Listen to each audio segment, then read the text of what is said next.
Welcome to the Masterful Coach Podcast with Molly Claire. If you're a coach who's ready to impact more lives, make more money, and create a life you love, you're in exactly the right place. Get the support you deserve as a female entrepreneur. Master your coaching skills, grow your ideal business, and honor your priorities in your personal life. Are you in? Let's get started with your host, best-selling author and master life and business coach, Molly Claire. All right, coaches, I'm so excited to bring you Rachel Brooks today. Hello, Rachel. Hello, Molly. Thank you for having me. This is great. I'm so excited. I know you're all about confidence, the confident woman. And I think about my audience, which is coaches, and so many women following me here as they're building their coaching business. And confidence it's a big deal. And yet I don't know that we always know how to define it or build it, right? So right. I love that you do that. But tell us a little bit more in your own words. What do you do and why do you love it? Yeah. So to introduce myself, I know it's always one of those loaded questions because when we talk about our roles, it seems like, ooh, which one do we pull, right? We wear so many hats, right? So through and through, I'm a multi-passionate entrepreneur, speaker, author, and podcaster, as well as the founder and creator of The Confident Woman, which is a lifestyle and media brand really geared towards educating, empowering, and equipping women with the tools, resources, and community to create that lasting change within.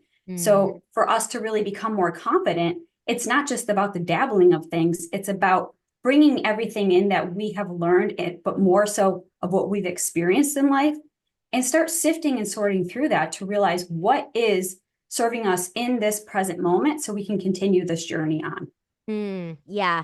As you were talking, I don't know if this word kind of lands or seems to describe that, but what came to my mind was almost sort of a validation of what people already know, validation of what's valuable and beautiful within them, because it's so easy for us to dismiss that. Very much so. And I think that that's a really great place for us to kind of get started, because my whole philosophy and approach is from within. From being a former fitness competitor, it was about the change that I wanted on the external, on the outside, had to start within. The confidence that we admire in others is already within. But we've gone through life where it's been snuffed out, dimmed out, just we have lost that inner spark. And that's the confident woman who's in each and every one of us. But it's the journey to rediscover her and constantly step in and evolve and become a higher version of yourself. Because this is the journey of life. We're not just one thing today for eternity. There's so much more to us. Yes. But especially that everything that we desire is found within. We have to look and find it.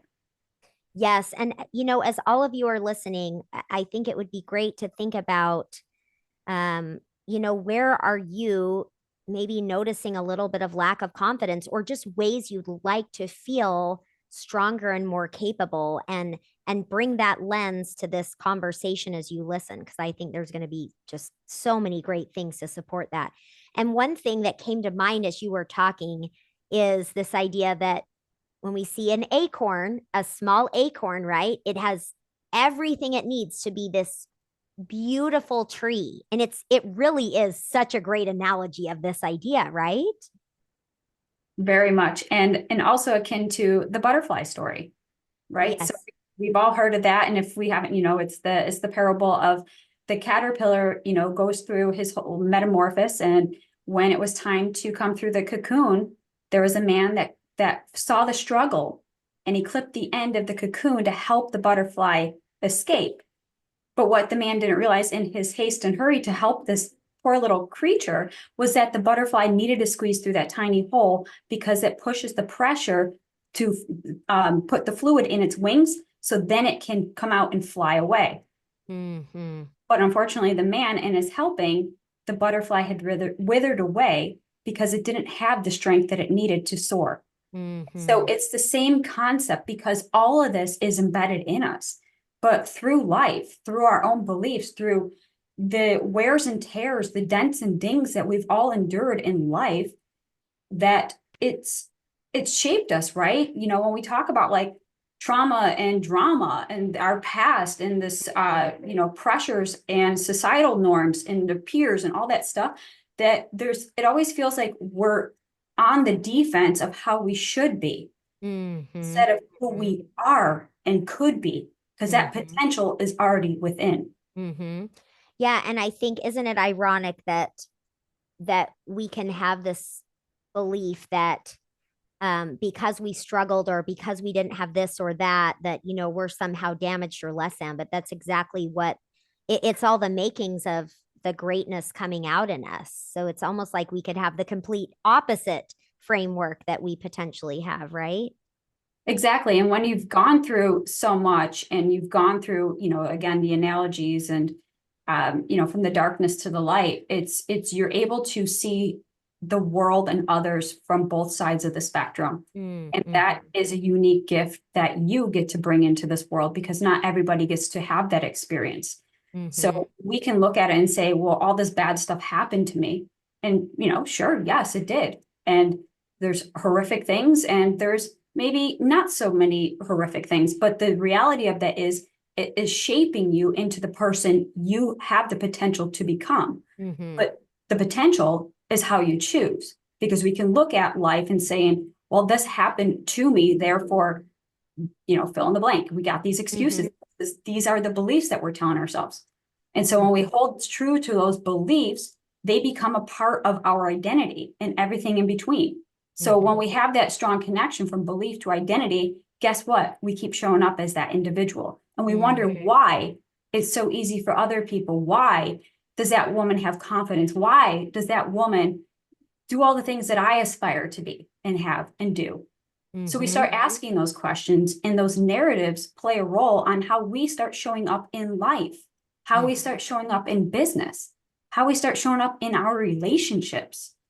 So it's really giving us pause to take that step back and give ourselves a self-analysis and say, how did I get here? And we got to start there. Awareness, right? Yes. And as you were talking, and I don't know if you would agree or disagree with this, but this is my experience. It's kind of like, I think as we build confidence, or as we just become more confident, I can say I definitely have become more confident, and it doesn't mean that I don't ever feel afraid or experience self-doubt. Like, we still experience all of that. And the reason I bring this up is I think it can be very easy to look at someone else who we perceive as so confident, and we just assume that what we're seeing on the exterior is mirrored exactly on their interior, right? Like, they're always feeling amazing. They're always feeling this. They're sure of everything. And that's not really true. It's like we're comparing our internal experience to what we see on the exterior of them, right? And assuming, well, if I'm feeling doubt in all of this, like, I can't be that confident, but it's just not true, right? There's the confidence, and there's also all the feelings and experiences right alongside it as well. Very much so. I 100% agree with that, because, and I always say, you can't compare your insides to others' outsides. That's because right. we don't know the truth. We don't know what's going on. But what we can tell you, which is 100% true, is that we all struggle. We all experience joy. We all experience tears of sadness. We all experience moments of doubts, but we also experience moments that are high. We're like, yeah, we got this, right? And we pat ourselves on the back and we're clapping for ourselves, because with everything in life, there's a duality, and we can't have one without the other, because what good would joy be if we've never experienced sadness, right? So we couldn't appreciate the moment of, wow, this is awesome. This is incredible. I'm so happy. I'm so blessed. I'm so gifted, right? But we couldn't experience it to the fullness if we hadn't been in a lack place. And lack is actually a great place to be, because it's a starting point. It starts the curiosity of wonderment of like, well, I might be lacking this, but I see that as possible for somebody else. So there's hope. That means that if they could do it, I could do it. And now the brain starts focusing on not the lack, but the potential, the outcome, the desire. And now we've shifted that. So everything in life, like I said, it's one to the other. And so what is intended for bad can be used for good. And that's a place where For your listeners, I want you to really hone in on that and take an assessment of your life and look at what is it that I'm holding on to, because it's still, maybe I might need some healing or clarity that is preventing me from now taking this into turning it for good. You know, when we say that life is happening to you, flip that script. It's happening for you. So you reclaim that power. You start showing up as this higher version of yourself, this better version. And we focus on the small micro steps that are taking you from today to tomorrow, and tomorrow to the next week to the next month, and so on. It's about setting those small micro steps to lead to the bigger things that you want to achieve and accomplish. And if we're comparing our insides to the outside, all that should be is just what's possible, because if they into. Yeah, that's right. What's possible. Yeah, right. Because that's a way, when we look at the exterior, that it can be positive, right? And I think the key is inviting in that sense of possibility, for sure. Okay, one thing I want to ask you, because we were talking a little bit about your message of helping women to redefine success. Tell me a little bit about your thoughts on that. Yes. Okay. So let me take a second here, because this is an area that I really want to tackle, especially in the world when we talked about our insides to the outsides. Because on the outside, where do we see? We see social media, because that's really our portal to other people's lens. We're seeing their life, how they want you to see it. Yes. So what is success?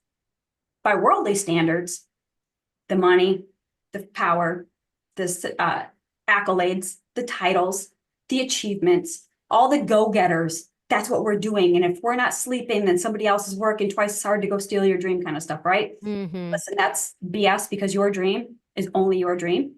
Nobody can steal that for you. Secondly, when we start looking at those as the forms of success, so success does not equate achievement. And we tend to associate achievement with worth, and worth. Yes. Oh my gosh. Right. Go hand in hand. So the more you produce, listen, I'm a recovering perfectionist. My whole book, Chasing Perfection, I know all about this. Yeah. As we're chasing for the next, we produce and perform to get the recognition. When we get the recognition in form of a promotion, an atta-girl, atta-boy kind of thing, we get money, we get, more influence, there's more power, there's more significance, there's all these things. But when you check all the things off your list, all of your goals and achievements, and you get to that top, guess what? It's lonely as can be. You can have everything checked off, because achievement does not define who you are. Achievement is not success. But to me, I'm in a whole season. Listen, I can only teach from what I've experienced, and I've been there. When you get to the top of checking off all of your goals, and you realize, you look around to go celebrate, and there's nobody there to celebrate with you. There's nobody there to clap for you. There's nobody there to say, oh my gosh, I've seen how hard you work. Because yes, there were people there, but it's the internal, because there's this loneliness inside of you, and you get to the top and you say, wow, this is all there is. So I challenge now to redefine what success is. And Tony Robbins has this beautiful quote, and it says, success without fulfillment is the ultimate failure. Yeah. The question is, what does fulfillment mean for you? We're not necessarily looking at how do we redefine success per se. What is our definition of success? And so there's the twofold again, because you look at the science of achievement, which is science is practical. There's a step, there's a framework, there's systems.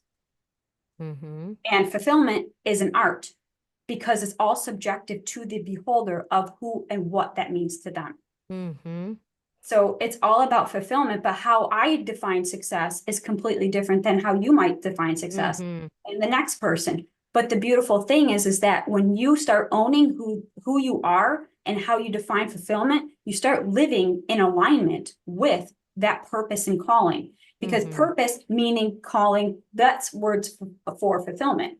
That's how I interpret it. So if I know that I can successfully set out each day and move my meter, my marker, however you want to coin that, closer to living with, on, and for a purpose, I know that I'm doing my daily work here for the good of my purpose, not for the man in the world to tell me, wow, look at all those titles on her name. Look at all those things on her name. Look at the badges and the trophies and the successes and achievements. Because at the end of the day, that just means that you're a go-getter. And what does a go-getter do? Yeah. Right? Yeah. Question it. That's who you are.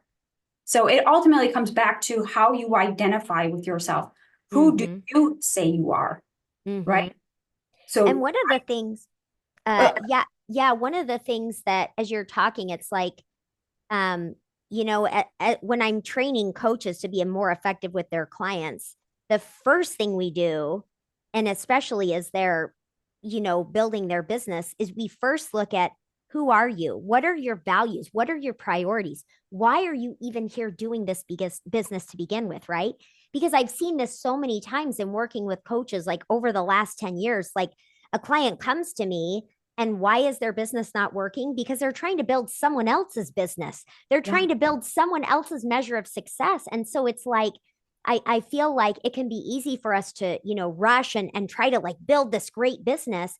But if you don't even know, like if you're listening to this and you're not even really sure what your ideal personal life looks like and how you want to be spending your time in your business and how you use your gifts and how you're prioritizing your personal life, if that's not in place, just take a minute, right? Because you've absolutely got to be connected to that. And I genuinely believe that when we connect with that first, everything else becomes easier, smoother, faster, all of it. Yes, I love that you said that because that's so true. You have to return to self, and the world will tell you to go do it like Miss So-and-so, because look at her, she became an overnight success. First of all, overnight successes are not true because you don't know what happened and how many years she sat alone crying in her office, and all of a sudden now you see her. Right? That's right. I always say like it's the overnight success that was like 20 years in the making or whatever, right? Yeah, exactly. So for every story, there's a backstory and a backstory before that. So you don't know. This woman might have been working at it since she was 7 years old and thinking she wanted to own a lemonade stand. Yeah. But one day that idea would transpire into her owning her own business in the first place. So you don't see the through line. There's always connections. Yeah. And when we look into again social media, you have to be so aware of who you are, so you don't get convoluted by all the things that the world should tell you who and what you should do and be. Just because somebody else got to open that lemonade stand today and you've been working on it since you were 7 doesn't mean that your lemonade stand is not plausible or capable or even needed in this world. Still go after that dream, because nobody's going to do what you can today, because that is in your DNA. You're the unique go-getter of this.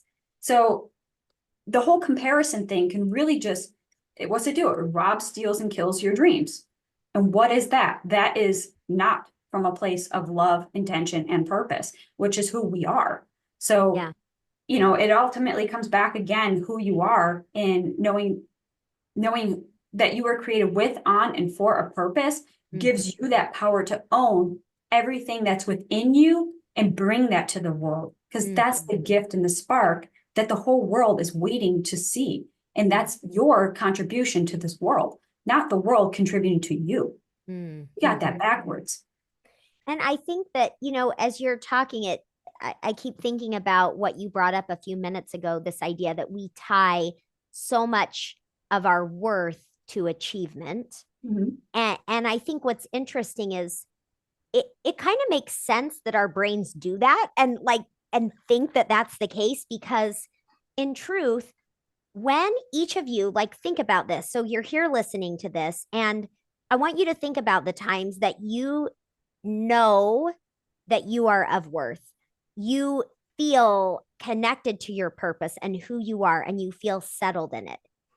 It's really true that when we're in that space, that's when we're able to do the most good. right? And yet, I think it's super important that we all remember that whatever we do does not validate our worth. You just have worth. You are inherently worthy. You are inherently beautiful and good. Like that is just what it is, right? And I think just kind of remembering that and focusing on sort of allowing that in and really appreciating your worth is the best first step in whatever you want to create. But what you create is just an extension of that. It's not a necessary component of validating your worth as a person, right? For sure. Yeah. Yes. Because your worth is, like you said, inherent. It's just there. It's there. It's there because you were created by a creator, whether you believe in a higher power or source or whatever that looks like for you. You weren't created by accident. There's always intention and there's purpose. And when you could tap into that, you realize that you're worthy of love. You're worthy of creativity, of inspiration, of giving, of serving. And it's just natural and free to you. And we find that with women, that's part of the nurturing side of us. We give so abundantly and freely, but then when we have to ask for something in exchange, we question like, well, I don't know, I didn't earn it. Do I feel like I have to discount my prices because I don't know if I'm worthy of asking for that price, right? So we start negotiating, we start telling ourselves stories. Yes. But we're limiting ourselves because we know what we bring into this world and we know how we can make an impact and we know the difference that we can make. Yeah. So that itself is your worth recycled into this world. Yeah. And there is no price for that. Yeah. That's something that you have to know it, believe it, and receive it. Yes. Okay, something else that's coming to mind, and this is a little bit of a tangent, but I want to bring this up because I'm a mom at heart. I have such like a heart for moms. And when my coaches we have certain things we study to help moms be more effective when my coaches are working with moms. And what comes to mind is this idea that we talk about where as women, when you become a mom, we somehow start to tie up our child's success, right? Talking about the success with your success as a mom. And so I think that I just wanted to bring this up because I know many of my listeners are building your business alongside, raising kids and attending to your personal life. And I think this idea of redefining success, even as a mom, is really important because sometimes we think we should be a mom the way someone else is, which is not using those gifts that we have, right? But is trying to be someone else. And we also mistakenly believe that if we do a good enough job, our kids are going to turn out a certain way. And that's just not true either. So I wanted to just bring this up because it was top of mind. And I know my listeners, a lot of them are kind of juggling being a mom as well. But I would love any thoughts you have on this, with the work you do as well. Yeah, absolutely. So when we look at that, when we're looking at our children as our reinforcement of our success and achievements, we have to recognize that they're their own individuals. That's right. That's right. All we can do as parent, all we can do is love. All we can do is pour in, protect, just like, like I said, I'm a woman of God. So it's like, I get that from my Heavenly Father. And that's how I love on others as well, because it's already passed down. As you said, it's inherited. What I have is to give away. And raising children or building a business, this becomes the legacy that lives on after you. So what and how do you want to be remembered?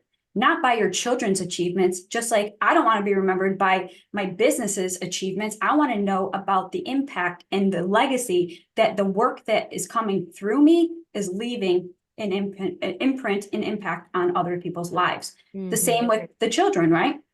Are you raising children that are kind and loving and thoughtful and really hone into those values and their characteristics, their personalities, their strengths? not about, oh, well, my son did this and my daughter did that. All that's doing is just, it's keeping score. It's not doing anything good, because you're not raising your children then to be kind. You're creating competition, but then take that step back, and are you in competition with others as well? Right? Because that's business. That becomes that imposter syndrome. That becomes peeking on your neighbor's paper and wondering, well, how did they get it? How come I can't get it? Because you're trying to be them, not you. So you're disregarding all the gifts that are given to you, and you're not applying them, and you're wondering why you're not getting the same outcome. Yeah. Yeah. You guys have two different recipes. That's right. That's exactly right. Okay. We're talking about this idea of redefining success. And I know we've already kind of given a lot of thoughts and ideas, and I shared a little about my process. What is like one step you would offer to my audience today if they want to get more clear on defining what success means for them? I would say becoming more clear on what success means, take in account what success means for you today, right now, because we have to undo that, right? If you don't feel fulfilled, this is a prompt for you. If you're feeling fulfilled, great, you keep doing that. Do what lights you up, because a lot of times we do sometimes indirectly find ourselves on the right path. We're like, wow, okay, well, this seems easy and this is good, but we know that doesn't sustain forever. So when you get there, take a moment to really pause and question, who are you today? But who is the woman you need to become to get to that level, to get to those desires, to achieve that freedom and fulfillment of redefining what success means to you? So again, what does success mean to you? Who are you today? And then once you've honed those things down, start asking yourself, what is holding me back from achieving the next step? Again, achievement, we're still going to keep that in the equation, because it is needed. We need to achieve to get that next step, and achieve to the next step, so that it starts producing rewarding, fulfilling freedom, all of that. And you're going to keep wanting to pursue that, not chase after the successes and accolades, so that you can be in this, arena by yourself, right? Because we find that the more us as achievers, high performers, and go-getters, we're kind of in a class of our own. And the more we accomplish and achieve, the lonelier it can feel, because we're also burning out, and we wonder, why don't people do things like this? Or why can't they appreciate the hard work? Because that's not in their DNA. That's not who they are. You have to know that for yourself. So asking yourself, who are you? And then letting go, so you can start redefining who you are and what you want to achieve. Because that's the outcome, that's the goal. When you achieve it, what would that mean to you? Now going deep into the why, your intrinsic motivator. Why is that so meaningful? And then when you could tap into that emotion, it might take a few layers to get there, but when you start feeling it like in your core, and it almost makes you want to like cry or just bring tears of happiness, you know you struck a chord. And that's why you do what you do. Yeah. Yes. I love it. Love it. Okay. So in just a minute, I would love for you to share any final thoughts, and of course, where my audience can find you. But all of you, as you're listening to this, just remember that there's a reason you started your business, maybe more than one reason. Typically, I know as coaches, there is a reason behind the way you want to serve people in what you do. And many of you also have things in your personal quality of life that are a big why for you, in terms of having that freedom and flexibility to have the life you want. And so, as you are taking these tips and thinking about defining success for you and finding that fulfillment, take the time to remember why you started this journey to begin with, and really give yourself permission for the answers to these questions that Rachel has posed to be unique to you. And there doesn't have to be any judgment. You really do get to define it. So this has been a great conversation. Thank you so much. Absolutely. Thank you for allowing me to share my passion. This is something obviously that, like I said, I can't speak on things I haven't personally experienced. So there comes some personal stories, there comes some experience. And of course, a lot of that comes from my book, which is Chasing Perfection, A Journey to Healing, Fitness, and Self-Love. And that was really what started me out onto this journey to become a better version of myself, which is really the whole through line of all that I do and create. And now that's my gift that I get to bring into this world and empower others to do the same. So to leave your listeners with one last, words of wisdom per se is, no matter where you are on this journey, that you have the power to create your own story. If you don't like the story you're reading, grab a new book, grab a blank paper, a pen, and start writing who you are, why you're here, and start tapping into the qualities that are within you. Because when you could put that on paper, you start showing up as her. That's the version of who you are today.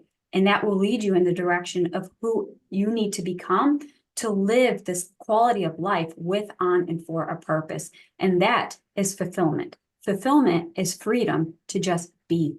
When you could be with nothing, no strings, no worries, none of that. And that's why we are in business, right? To have financial freedom, time freedom, freedom to be with our families, right? So how do you define success from a personal standpoint? Because that will be what you build your business upon. Okay. Yes, I felt that. I love, if you don't like the book you're reading, get a new book. Blank sheet of paper, right? I think it's really easy for us to feel pretty stuck. So that was perfect. Thank you so much, Rachel. And where can my listeners find you? Of course, there's your book, Chasing Perfection. Tell them all about how they can find you. Yeah, so you can find me everywhere, like basically Google me. But anyway, the social media, my favorite hangouts on that is LinkedIn and Instagram, and all of my social media handles, as well as my website, are I am Rachel Brooks, and then .com if you're on my website. Yeah. So all handles, I am Rachel Brooks. And of course, my book, Chasing Perfection, A Journey to Healing, Fitness, and Self-Love, as well as this complimentary journal that is Fit from Within, which is 60 Days to Finding Freedom. And so that really takes the personal level to the next level as we really dive deep into your goals and aspirations from, who you really are. And all of my books are sold everywhere. Books are available online as well as Audible. And then, of course, my podcast, the Confident Woman Podcast. So all those links will be provided as well. So thank you. Thank you for having me. Yes, perfect. Yes, they're all in the show notes. Definitely check out her podcast, her book, connect with her on social media. Thank you so much for being here, Rachel. This has been great. Thank you for having me. I'll talk to you all next week. Thanks for listening to the Masterful Coach Podcast. Are you ready to build your amazing business with Molly as your coach? Check out www.mollyclaire.com to find out about Masterful Coach Foundations and the 10K Accelerator Method. It's the ultimate support for you as a coach building your ideal life and business.